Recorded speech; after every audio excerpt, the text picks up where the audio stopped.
रिजवान रज़ी साहब, political asset को दागदार करने की एक लंबी तारीख रही है हमारी, जिसका हवाला अभी दिया पीजे मीर साहब ने। हमने नवाज शरीफ के सियासी करियर को दागदार किया, हमने जरदारी साहब के सियासी करियर को दागदार किया, हमने जुल्फ़िकार भुट्टो साहब के करियर को दागदार किया। और सॉरी क्यों? इमरान खान साहब शहीद पे सॉरी क्यों? जुल्फ़िकार अली भुट्टो साहब जो हैं, अब तो अदालत ने भी कह दिया कि उनके साथ ज्यादती हुई थी। 40 साल बाद, चलिए आज तो हम उन्हें शहीद कहें ना। 40 साल बाद देखें, 40 साल बाद अगर आप आज के बाद हम तारीख का जो तरमीमी आ गया है, तारीख में तरमीम हो गई ना सर, लेकिन उस 40 साल का भी तो हिसाब किसी को देना होगा। जी बिल्कुल, डेफिनेटली मैं बिल्कुल। अच्छा, मुझे अब ये बता दीजिए कि मेरी बात ले लीजिए। मैं अपने तीनों अहबाब से थोड़ा सा इख्तिलाफ की जुर्रत कर रहा हूँ। मैं ये समझता हूँ कि पाकिस्तान के अंदर जो भी शख्स वन मैन रूल के तहत आता है और वो आके पार्लियामेंट की बेवकूफ़ी करता है, और हमारे जमहूरी सियासतदानों के अंदर भी ये गैर जमहूरी रवैया है कि वो पार्लियामेंट को बेवकूफ़ रखते हैं। 2014 में मार्च हुआ, धरना हुआ 126 दिन का। पीपल्स पार्टी, जिसने वाहिद सियासी जमात है जिसने ये बात सीखी है कि पार्लियामेंट सियासतदान का मोर्चा है, अगर दिफा करना है, जमहूरियत को बचाना है तो इसके अंदर आ जाओ, यहाँ पे बैठ के दिफा करेंगे। 2014 में पार्लियामेंट बच गई, हुकूमत बच गई, क्योंकि उसने मोर्चा पार्लियामेंट में लगाया था। 2017 के अंदर जो है वो उन्हें शौक उठा नवाज शरीफ साहब को कि जी मैं अपनी बेगुनाही साबित कर सकता हूं। उन्होंने जाके अपनी गर्दन जजेस के हाथ में पकड़ा दी, और फिर वो तारीख है कि पनामा से अकामा कैसे निकाला गया और नवाज शरीफ साहब का धड़न तख्ता कैसे किया गया। एक दूसरी बात हो गई।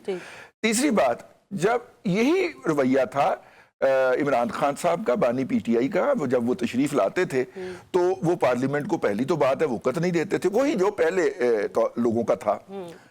मुझे खुशी इस बात की है, अभी आपने किसी वलाना साहब को कोट किया कि जी इन मुतालबात का जामन कौन है? राना सनाउल्लाह साहब।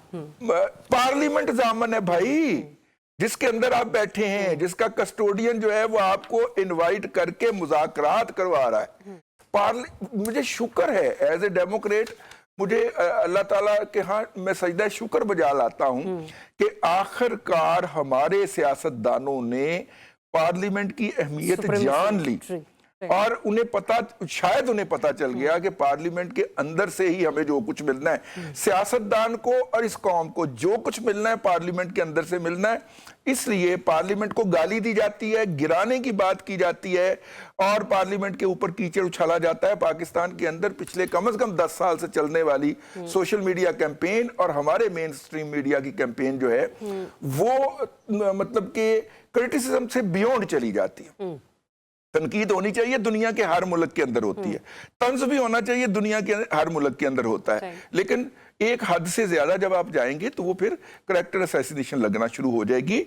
मैं इसकी तरफ तवज्जो दिला रहा हूं। दूसरी बात जिसके ऊपर मुझे बड़ी हैरत हो रही है कि हम चार्टर ऑफ डिमांड का लफ्ज इस्तेमाल कर रहे हैं। उसकी वजह यह है कि चार्टर ऑफ डिमांड जो होती है वो एक पावरफुल और एक कमजोर आदमी के दरमियान होती है। मेरा तो नहीं ख्याल कि पार्लियामेंट के अंदर अगर ये दोनों जमातें मिलती हैं तो इनमें से कोई पावरफुल है या कोई कमजोर है। मेरा तो ख्याल है कि ये दोनों इक्वल पावर्स हैं। ये हमारी पार्लिमानी सियासत का जुज़्व ला युनफिक है, लाजमी हिस्सा है, और इन्होंने मिलके पार्लियामेंट को आगे चलाना है, सियासत को आगे चलाना है, गवर्नेंस को आगे लेके जाना है। जो आपने कहा ना कि इसमें किसी को बरतरी हासिल नहीं, कि इस बात का इदराक हुकूमत वक्त को भी है, क्योंकि मैं फिर रिपीट करूंगी आज सादिक साहब का बयान। उन्होंने कहा कि पॉलिटिकल पोलराइजेशन को कम लाना होगा, और जिस हद तक मुज़ाकरात चलेंगे और नताइज जब भी आने होंगे उससे पहले कोशिश करें कि कोई मनफी किस्म की गुफ्तगू या तबसरा ना करें। तो ये जिम्मेदारी आपको लगता है कि सबसे पहले खुद हुकूमती वज़रा पर आयद होती है? ये यार सादिक साहब ने मेरा ख्याल नहीं कहा। ये सादिक साहब की स्टेटमेंट है, मैं अर्ज करूं, ये राना सनाउल्लाह साहब ने नहीं सॉरी इरफान सदीकी साहब ने मीटिंग के अंदर कहा है कि देखिए हम तो आपके साथ बैठ गए हैं, लेकिन आपके बैठे हुए भी अगर कोई ट्वीट आ जाता है तो उसकी जिम्मेदारी कौन लेगा? ट्वीट वाला बिल्कुल उन्होंने बात की होगी, लेकिन मैं सादिक साहब की स्टेटमेंट को मैंने कोट कर दिया। ठीक है। वो जो ट्वीट आ जाता है उसकी जिम्मेदारी कौन लेगा? तो उसका आगे से बड़ी जिम्मेदारी से जवाब दिया गया हाँ, कि हम इसकी अपनी सेंट्रल एग्जीक्यूटिव कमेटी के अंदर जाके रख रहे हैं कि आपके इन खदशात को हम कैसे मीट करें। तो इसका मतलब है कि डिमांड दूसरी तरफ से भी आई ना, इसलिए हम इसे मुकालमा कहें, मुज़ाकरात कहें, दो इक्वल कुव्वतों के दरमियान दोनों अपने अपने मुतालबात उनके सामने रखेंगे कि हमें आपसे ये शिकवा है, आप ये दूर कीजिए, आपका हमसे ये शिकवा है, हम इसको दूर करने की कोशिश करते हैं या नहीं करते, या वो कहेंगे कि ये हम नहीं कर सकते, ये बाहर से ऑपरेट हो रहा है, हमारा जबरान लिहाज के ऊपर कोई काबू, मतलब कुछ तो कहेंगे ना वहां पे आके। मुकालमा होगा, गारंटर उसकी पार्लियामेंट होगी, क्योंकि पार्लियामेंट का कस्टोडियन कर रहा है। इसलिए मुझे तो इन मुज़ाकरात का शुरू हो जाना ही पाकिस्तान की जमहूरियत के अंदर एक नए नताइज में खैर नजर आ रही है आपको? मुझे ब्रेक पर जाना है। मैं यही कह रहा हूं, मैं तो इससे शुरू होना कोई बहुत ज्यादा मुस्बत समझ रहा हूं, नताइज तो इससे बहुत बेहतर होंगे। I wish so. रिजवान रज़ा साहब, एक और अहम मामला, ये जो सानेहा 9 मई के 26 मुजरिमान के हवाले से फैसला हो गया मिलिट्री कोर्ट्स की तरफ से। अब यूरोपीय यूनियन का जो बयान उसके ऊपर आया है, या जिस तरीके से उन्होंने तशवीश का इजहार किया है, ये बैन अक़वामी सतह पर पाकिस्तान के लिए कितना बड़ा एक सवालिया निशान है, और इसका फायदा या इसका नुकसान पाकिस्तान को किस सूरत में उठाना पड़ सकता है? देखिए, पहली तो बात, आपका सवाल का दूसरा हिस्सा पहले, यूरोपियन यूनियन को पाकिस्तान की $3.5 बिलियन की सिर्फ बेडशीट्स जाती हैं, और अगर उसकी ओवरऑल एक्सपोर्ट जिसके अंदर राइस भी शामिल है, और आपको पता है कि हम एयरबस के कुछ पुर्जे भी बना के भेजते हैं उनको, तो अगर ये कर लें तो ये तकरीबन $6.5 बिलियन की हमारी एक्सपोर्ट है, और इससे कुछ थोड़ी सी ज़्यादा ही हमारी एक्सपोर्ट अमेरिका को है, और ये दोनों मिलके पाकिस्तान के तकरीबन 50% एक्सपोर्ट, अब तो खैर कम हो गया, 40% एक्सपोर्ट रिसीव करते हैं। तो अगर इन दोनों ममालिक की तरफ से बाकी जो इंटरनेशनल सियासत है या रीजनल पॉलिटिक्स है उससे हट के भी अगर ये इन दोनों इंस्ट्रूमेंट को भी इस्तेमाल करना चाहें तो कर सकते हैं। मैं ये स्टेटमेंट देने से पहले, कोई भी स्टेटमेंट देने से पहले मैंने कहा मैं ये जरूरी क्लैरिफाई कर दूं कि अगर IMF को छोड़ भी दें कि वहां पे अमेरिका हमें इन्फ्लुएंस नहीं कर सकता, हमने आर्म ट्विस्टिंग नहीं करने देंगे, तो वो जो America is the largest importer of Pakistani goods, तो वो वहां पे भी तो आपको डिक्टेट कर सकता है ना। उसने सिर्फ क्या करना है, एक नोटिफिकेशन जारी करना है कि जनाब पाकिस्तान की इन शोबों में जो टैरिफ फ्री रसाई है हमारी मार्केट तक, वो खत्म की जाती है।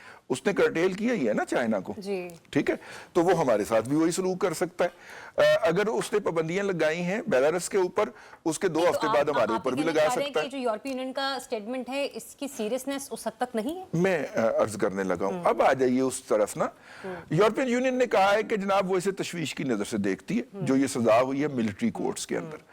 अच्छा, दुनिया भर के अंदर मिलिट्री कोर्ट्स का कोई और कंसेप्ट होगा, हमारे आइन का हिस्सा बना दिया गया हुआ है। इसके ऊपर हमें अपने सियासतदानों की गोशमाली करनी चाहिए, लेकिन ग्राउंड रियलिटी यही है कि इसको लीगलाइज किया गया और ये कहा गया कि ये हतमी अदालत नहीं होगी, इसके खिलाफ अपील जो है वो सिविल कोर्ट्स के अंदर जा सकती है, और अपीलें गई भी। इवन के केपी हुकूमत जो कि PTI की हुकूमत थी, वो ये अपील लेके गई कि सिविलियन का ट्रायल होना चाहिए मिलिट्री कोर्ट के अंदर। जो 26 लोग जो थे जिनको जस्टिस सेठ वकार ने कहा था कि सिविलियन का मिलिट्री ट्रायल में कोर्ट नहीं हो सकता, उसके खिलाफ PTI की गुज़िश्ता हुकूमत, जब वफाक में भी उनकी हुकूमत थी, वो सुप्रीम कोर्ट में अपील में गई और वो अपील अभी तक पेंडिंग है। मलिक साहब, अब ट्रेजेडी देखें कि एक अपील वो वाली पेंडिंग है जो केपी हुकूमत ने फाइल की हुई है कि सिविलियन का मिलिट्री कोर्ट में ट्रायल होना चाहिए, और अब उन्होंने दूसरी अपील बराह रास्त फाइल कर दी है कि सिविलियन का मिलिट्री ट्रायल के अंदर कोर्ट नहीं होना चाहिए। जज साहब, जजों को दोनों दरखास्तें सामने रख के बैठ जाना चाहिए। मुझे ये भी बताइएगा, आपने कहा ना एक KP में दाखिल हुई है और एक जानी है इस्लामाबाद में। नहीं, सुप्रीम कोर्ट में KP हुकूमत ने डाली, ठीक है, और वो पेशावर हाई कोर्ट के फैसले के खिलाफ अपील में आई, और दूसरी जो है वो भी सुप्रीम कोर्ट में गई, लेके गई PTI। लेकिन इसके बावजूद भी मैं ये समझता हूं कि इस वक्त इस अमर की शदीद जरूरत है कि ये जो मामलात हैं इनको इसी तरह बैठ के निपटा सॉर्ट कर लिया